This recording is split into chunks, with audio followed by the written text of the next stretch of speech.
जय श्री कृष्णा। राधे राधे। आज आप सुनेंगे सोमवार के भोलेनाथ की शादी की कहानी। भोलेनाथ की विवाह संपन्न होने के बाद शिव अपनी नवविवाहित पत्नी पार्वती को साथ लेकर कैलाश पर्वत लौट आया। वहाँ नंदी ने पहले से ही तैयार कर रखी थी। शिव और पार्वती के सुहाग कक्ष को तरह तरह के फूलों, लताओं और मालाओं से सजाया गया। यह देखकर पार्वती नंदी पर बहुत प्रसन्न हुई। उसी समय अनाय गणों के साथ भगवान शिव भी वहां आ गया। उन्होंने नंदी और सभी गणों को आदेश दिया, हम विश्राम करने जा रहे हैं। तुम लोग किसी को भी कक्ष में प्रवेश मत करने देना, ताकि हमारे विश्राम में बाधा उपस्थित हो। इतना कहकर शिव ने सुहाग कक्ष का द्वार बंद कर दिया। द्वार के बाहर नंदी पहरा देने लगा और अनाए गण भी बाहर विचरण करने लगे, ताकि कोई व्याकृत शिव और पार्वती के विश्राम में बाधा ना डाल सके। शिव के विवाह का समाचार पाकर असुरों का राजा तारक सूर्य प्रसन्न हो उठा। उसे प्रसन्नता इस बात से नहीं हुई कि शिव तो विवाह बंधन में बंध गया है, बल्कि इस बात से हुई कि शिव विश्राम कर रहा है और अब उसके उत्पातों को रोकने वाला कोई नहीं है। अवसर का लाभ उठाते हुए तारकासुर ने उत्पात मचाना शुरू कर दिया। वो ऋषि मुनियों को परेशान करने लगा, जग में बाधा डालता, यहाँ तक कि हवन की समग्रहियों को भी फेंक देता। देवताओं को तरह तरह से सताने में उसे आनंद आता था।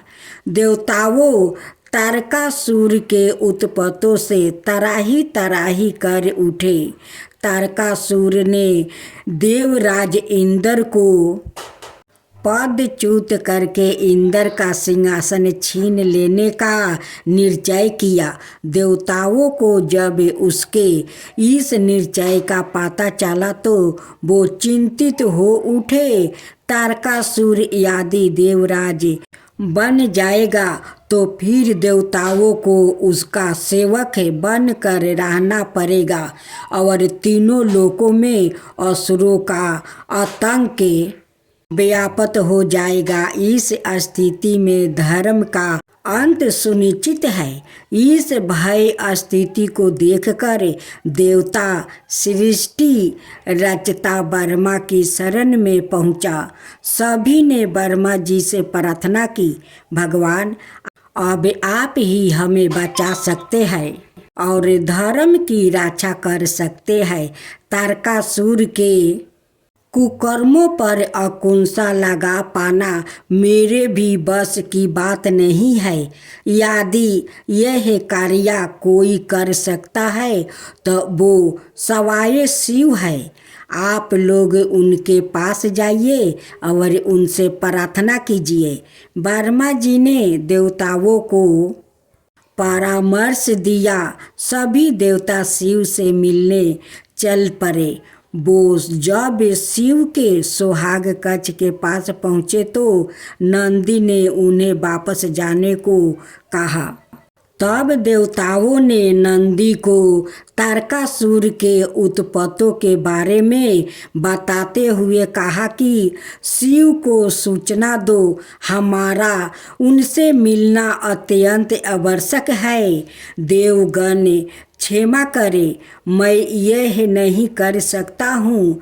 सवाए शिव ने मुझे आदेश दिया है कि मैं किसी को उनके विश्राम में बाधा ना डालने दूँ।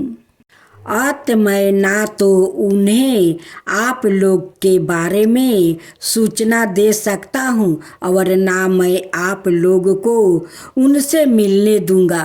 देवताओं ने देखा कि नंदी और अनाए गणों उन्हें किसी भी स्थिति में शिव से नहीं मिलने देंगे, तो वो विष्णु के पास पहुँचे। विष्णु ने देवताओं को परामर्श दिया कि वो मिट्टी का पथरीलिंग तैयार करे, 5 अक्षर मंत्र का जप और शिव का आवाहन करे। देवताओं ने मिट्टी से पथरीलिंग तैयार किया और हर हर महादेव का उच्चारण करते हुए वो 5 अक्षरी मंत्र का जप करने लगा। देवताओं के जप का स्तर शिव के सोहाग कक्ष तक पहुंचा। शिव ने जैसे ही अपने नाम का उच्चारण सुना, व्याकुल हो उठा। शिव की व्याकुलता देख पार्वती ने पूछा, प्रभु क्या हुआ? आप अचानक व्याकुल क्यों हो उठे? भगवान शिव ने कहा, मेरे भक्त मुझे बुला रहे हैं देवी। पार्वती ने पूछा, कौन है यह भक्त? क्या अभी तत्काल जाना आवश्यक है? शिव ने कहा, यह सभी भक्त देवगण है जो संभवतः किसी संकट से घेरे गए हैं और इसलिए 5 अक्षर मंत्र का जप करते हुए मेरा स्मरण कर रहा है। उन्हें मेरी सहायता की आवश्यक है, किंतु मुझे भी आपकी आवश्यकता है। यदि आप मुझे सुहाग सैन पर इस प्रकार छोड़कर चले जाएंगे तो यह मेरे प्रति अन्याय होगा। मैंने सुना है कि आप किसी के प्रति अन्याय नहीं करते हैं। पार्वती ने नारी सुलभ करते हुए कहा। पार्वती की बात सुनकर शिव सोच में पड़ गया। यह धर्म संकट की स्थिति थी।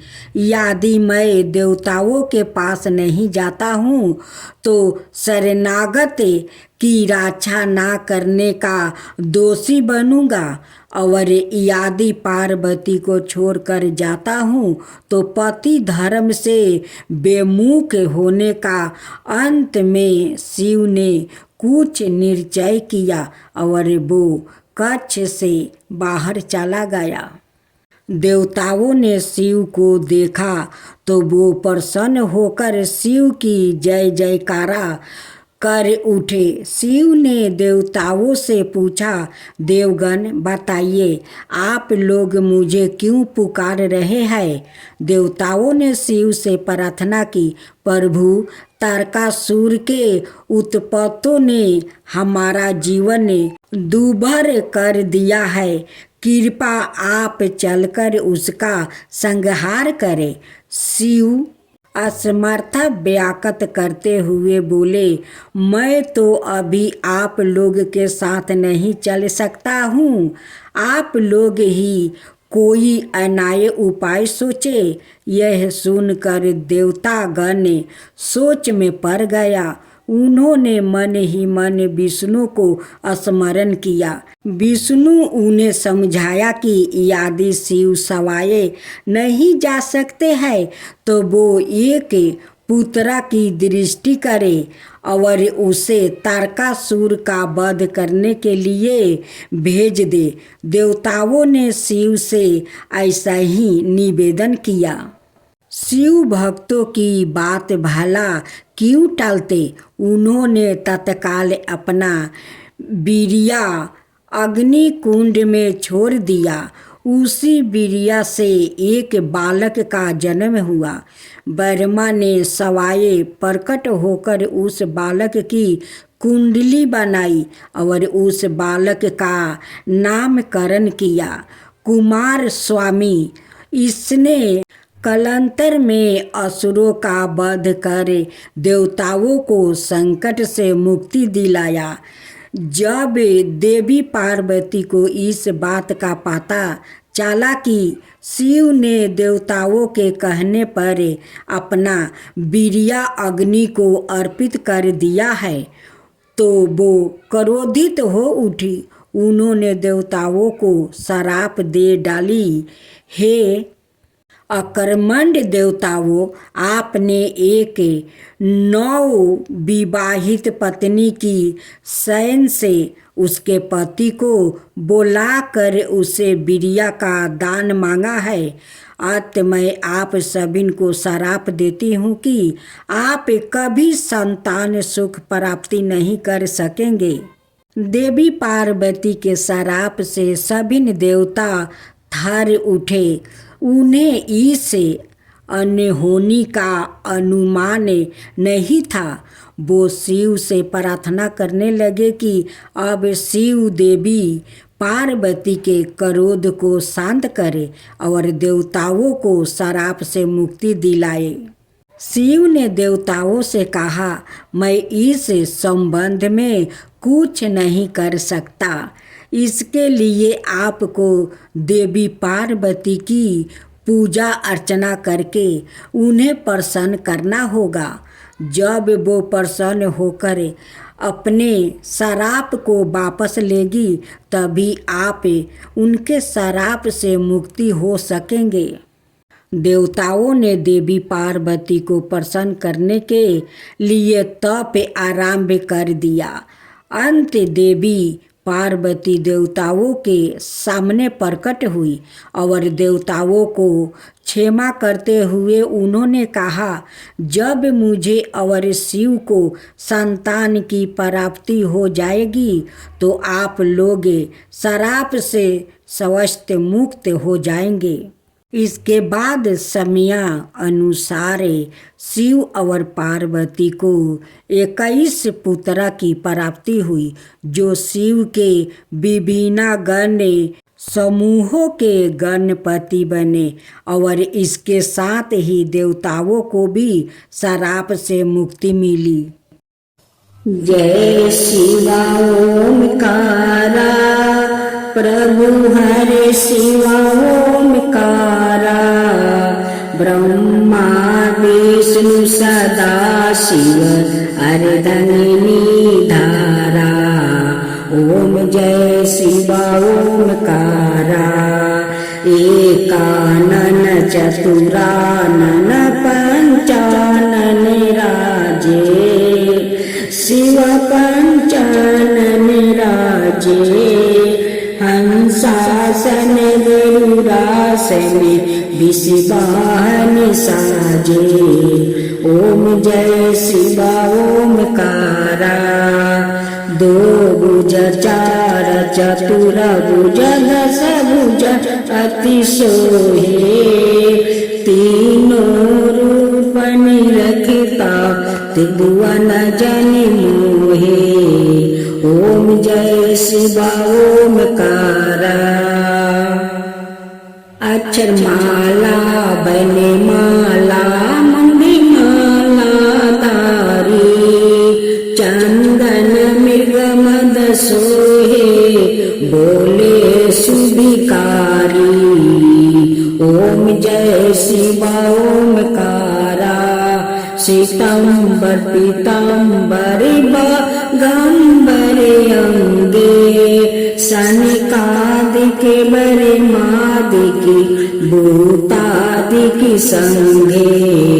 ओम जय शिवा ओमकारा, करके मध्यम कमंडल चक्र त्रिशूल धरता, जग करता जग भरता जग पालन करता।